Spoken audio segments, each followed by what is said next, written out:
Bonjour et merci de votre fidélité à la RTB. Pandémie du coronavirus au Burkina Faso, 99 cas confirmés à ce jour. Le bilan vient d'être fait ce matin par la cellule de gestion de la crise. Pas de nouvelles guérisons, pas non plus de nouveaux cas de décès. Dans ce journal, vous suivrez les détails avec le coordinateur de la cellule. Et puis, dans ce journal également, pendant ce temps, en Europe, les mesures se renforcent pour lutter contre la propagation du Covid-19.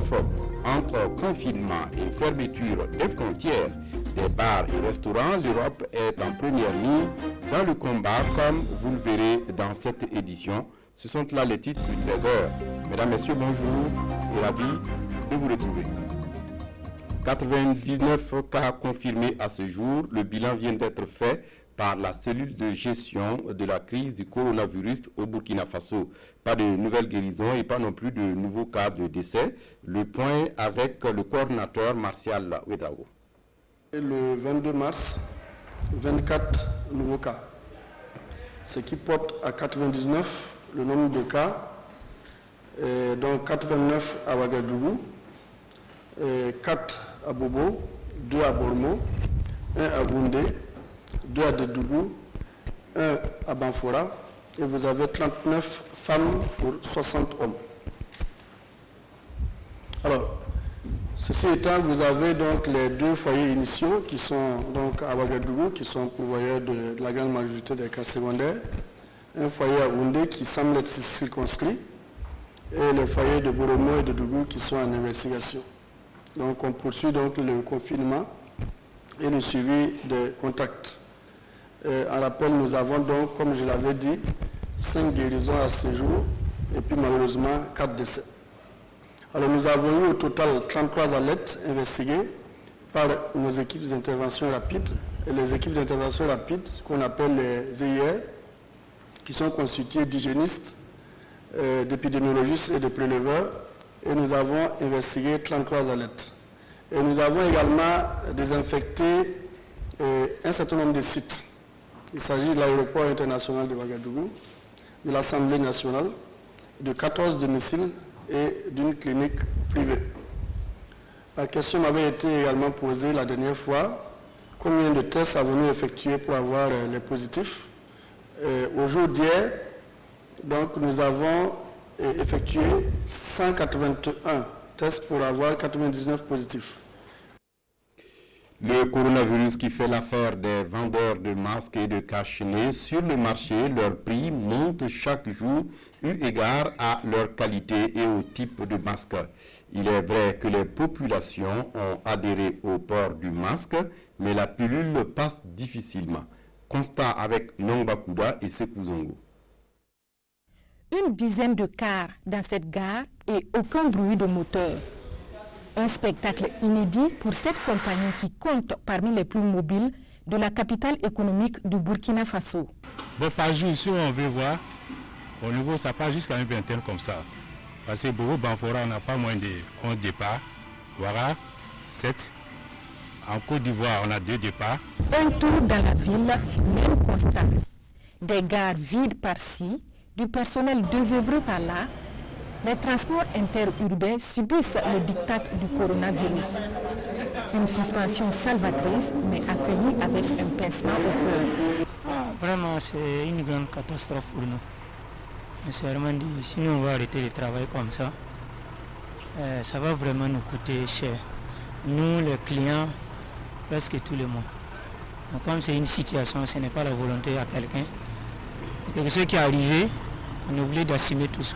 La maladie est un facteur qui joue beaucoup sur l'économie, surtout quand il s'agit d'une épidémie ou d'une pandémie. Et voilà, nous l'acceptons avec beaucoup d'amertume parce que vous savez, on a commencé à diminuer le nombre de départs et aujourd'hui, si nous sommes à une suspension totale, ça ne fait que jouer sur nous, voilà, sur le plan rentabilité et recettes. C'est un service minimum qui est acquis actuellement.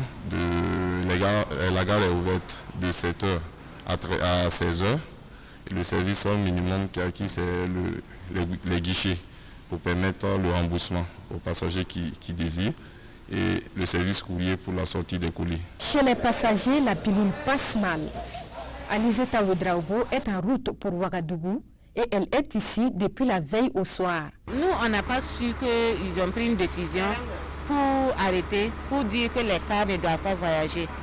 Donc, je pense que normalement, ils devaient faire au moins un communiqué, dire aux gens, allez, au moins que c'est tel jour que les cars vont arrêter de voyager. Parce que s'il y a des urgences et qu'on n'arrive pas à rentrer chez nous, c'est pas simple.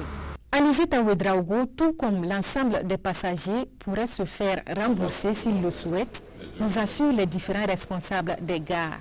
Des responsables qui appellent leurs clients à la compréhension et au respect strict des mesures prises. Toutes nos excuses, vous l'aurez compris, il s'agissait ici, au lendemain de la suspension des transports interurbains pour cause du coronavirus. Aucun départ constaté dans les gares de Bobo-Dioulasso. La mesure semble être respectée par les transporteurs. Un constat fait sur place à Bobo par Rokia Sanou. On va tenter à présent de suivre cet élément sur le business autour des masques et cache-nez. Sur le marché, leur prix monte chaque jour eu égard à leur qualité et au type de masque. Il est vrai que les populations ont adhéré au port de ces masques, mais la pilule passe difficilement. C'est Zongo pour le constat. Et pourtant, ce vendeur de masques de protection est la star de ce carrefour en plein cœur de Ouagadougou. Positionné pour son commerce depuis 6 h du matin, Abdul Kader Solé ne quittera les lieux qu'après 13 h. Mais après les comptes, il y a de quoi y retourner demain. Avant là c'est 200, maintenant c'est 1000 francs avec 300. Mais ça marche aussi. Je peux vendre 45 000, souvent 40 000, souvent 50 000. Pour cet autre vendeur, le marché des masques de protection est une opportunité d'affaires, même si, regrette-t-il, elle est liée à l'apparition du coronavirus au Burkina Faso. Avec l'apparition du coronavirus au Burkina Faso, les masques s'achètent bien. Nous pouvons vendre un paquet par jour et à la fin de la journée, nous avons minimum 2500 francs de bénéfices. C'est une bonne affaire pour nous. Mais nous vendons parce que ça contribue à ralentir la propagation de la maladie. En tous les cas, les masques de protection s'arrachent comme des petits pains ici à Ouagadougou, ce qui ne devrait pas cacher le rôle social du commerçant.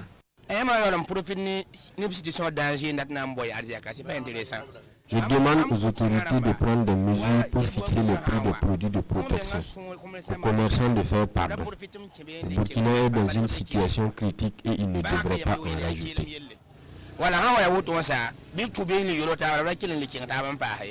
Le coronavirus se propage au Burkina Faso et les populations sont à la recherche des moyens de protection. Mais visiblement, la loi du marché fait son dictat avec la vente des masques de protection. Le Covid-19 est une question de santé publique et tout citoyen doit apporter sa touche contre la propagation de la maladie. Et depuis ce samedi 22 mars, le Burkina Faso est sous couvre-feu de 19h à 5h du matin, une mesure prise par les autorités pour protéger les populations contre le coronavirus ou Covid-19, une pandémie mondiale qui affecte 99 personnes au Burkina et avec 4 décès. Le moins que l'on puisse dire, le couvre-feu est bien respecté dans la capitale burkinabé.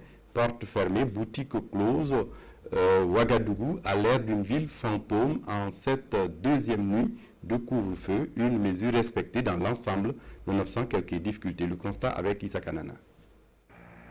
19h30 sur le boulevard de l'indépendance de Ouagadougou. Pendant que les derniers Ouagalais s'activent pour rejoindre leur domicile, le commissaire principal de police Abdoulaye Belem et ses collaborateurs, eux, sont au poste de commandement opérationnel à la direction générale de la police nationale. Dernière consigne, puis nous embarquons pour le tour de la ville. Direction l'échangeur de l'Est. Là, notre équipe tombe sur ce couple en provenance de Koudougou, lâché par leur engin. Après quelques échanges, ils seront conduits au camp CRS pour y passer la nuit. À quelques mètres de là, notre patrouille tombe sur ces 3 chauffeurs venus du Togo, non informés du couvre-feu en vigueur au Burkina, et aussi vont passer le reste de la nuit dans leur véhicule avant de prendre la route à 5 h du matin. Vous n'avez pas dit de circuler. Vous avez compris ce que j'ai dit? Voilà, vous dormez sur place. De l'échangeur de l'Est, nous empruntons la circulaire et nous tombons sur ces 3 individus interceptés par une autre patrouille. Il s'agit de jeunes récalcitrants qui défient le couvre-feu. En guise de punition, une petite séance de chansons, ils sont ensuite relâchés et sommés de regagner leur domicile.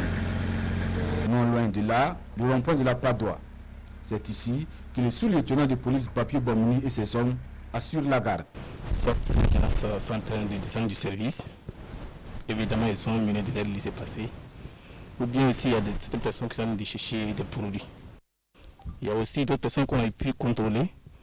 Ces gens se disent que, moi c'est 2 personnes, disent qu'ils ont en tout cas des cas de maladie. Porte fermée, boutique close, Ouagadougou a l'air d'une ville fantôme en cette deuxième nuit de couvre-feu. Une mesure respectée dans l'ensemble, nonobstant quelques difficultés. Les citoyens lambda burkinabés pensent que c'est des théâtres qu'on est en train de faire. C'est eux qui sortent de leur maison, ils nous regardent dans notre passage, ils fouillent et rentrent. Bon, et puis nous continuons aussi notre route. J'ai donné des consignes prêts à la maison. Nous ne sommes pas là pour brutaliser qui que ce soit. Il se peut qu'il y ait des gens qui ne sont pas toujours informés de l'aide de couvre-feu.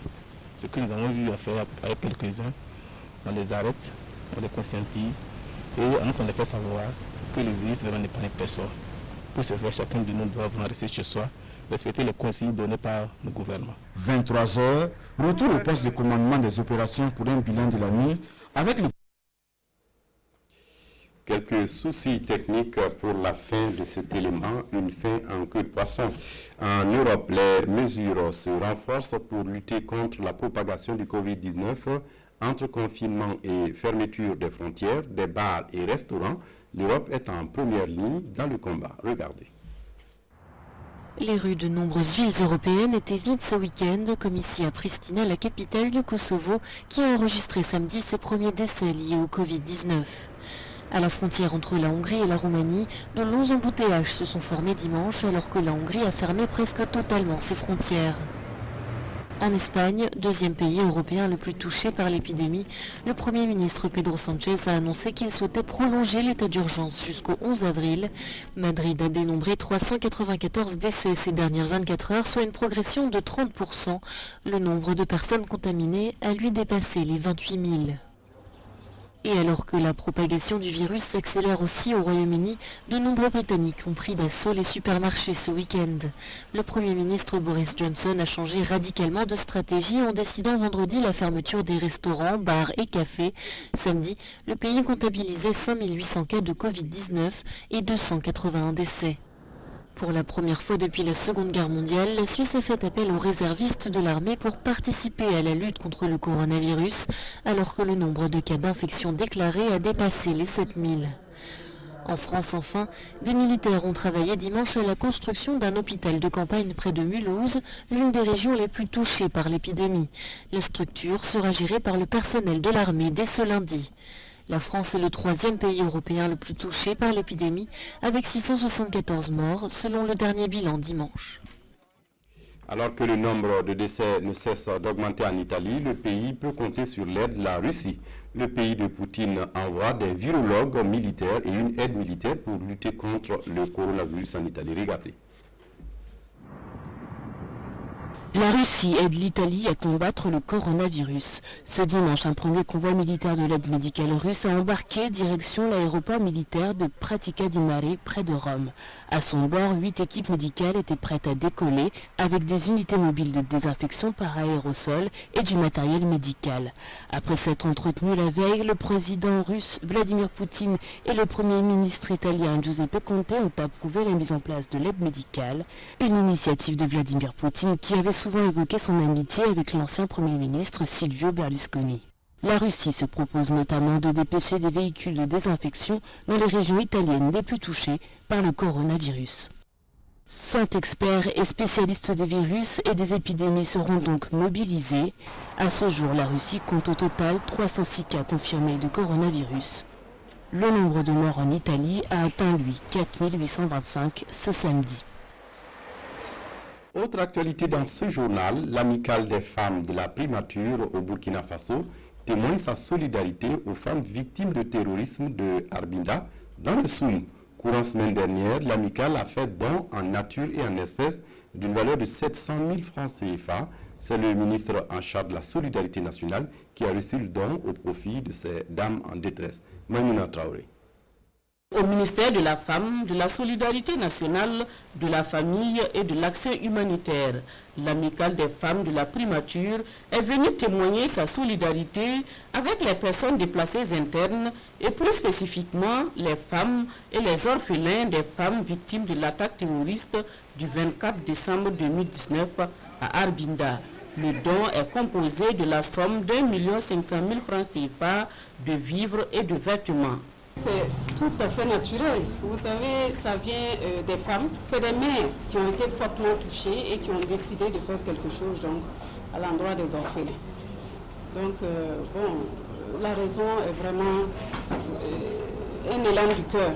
Au-delà du montant et au-delà du geste, c'est cette solidarité agissante, c'est cette cohésion entre fils et filles du pays qui doit prévaloir. Je voudrais aujourd'hui, au nom du gouvernement et en ma qualité de ministre en charge de l'assistance humanitaire et encore ministre en charge de l'enfance, dire merci pour ce geste de générosité. Les donatrices, elles aussi, remercient le chef du gouvernement et l'ensemble de leurs collaborateurs qui les ont soutenus dans cet élan de solidarité. Puis on referme ce journal avec la revue de presse des quotidiens, revue de presse signée Vincent Tiendrebego. Face au coronavirus, la responsabilité collective, éditoriale de Sidoya, qui salue un discours du président du Faso à la hauteur du fléau, avec à la clé une batterie de mesures qui doivent être respectées par les populations. Nous étions à une situation déjà préoccupante, crise sécuritaire et humanitaire, à laquelle le coronavirus tente de ravir l'ordre de priorité. Qui rougirait sous tout arrêté momentanément peut débarrasser définitivement le pays du virus mortel, s'interroge le journal, les questions économiques n'étant que la préoccupation de vivants. Pour le pays, c'est une opération de déminage, grandeur nature que le président du Faso a décrété vendredi afin de stopper la propagation de la pandémie au Burkina Faso. Même si beaucoup s'attendaient à un décret de l'état d'urgence sanitaire avec des mesures de distanciation sociale à faire respecter par la force publique. Un raisonnement qui n'est pas dénué de sens, mais il ne faut pas oublier non plus que nos compatriotes vivent de l'économie informelle et que trop de restrictions entraîneraient un sérieux problème de survie. Mettre le pays en quarantaine généralisée, les conséquences économiques et sociales seraient terribles, s'inquiète le journal. Déjà l'économie commence à tout sauter, écrit l'observateur Palga qui a fait le tour de quelques business. Compagnies de transport, maquis, boulangeries, bien d'activités connaissent l'impact de l'irruption du coronavirus qui impose beaucoup de restrictions aux consommateurs et aux vendeurs. Un peu partout à travers l'Afrique, on muscle les mesures de distanciation. Commentaire de Aujourd'hui au Faso. Si entre le 8 décembre et le 15 mars, la Chine a pu circonscrire le virus, les autres pays le peuvent, l'Afrique aussi, mais à condition que les populations soient disciplinées et rigoureuses avec les consignes des cliniciens et des décideurs politiques. Note d'espoir de Aujourd'hui au Faso. On s'arrête là pour ce journal. Merci de votre attention. Très bonne suite de programme sur la RTB. Au revoir.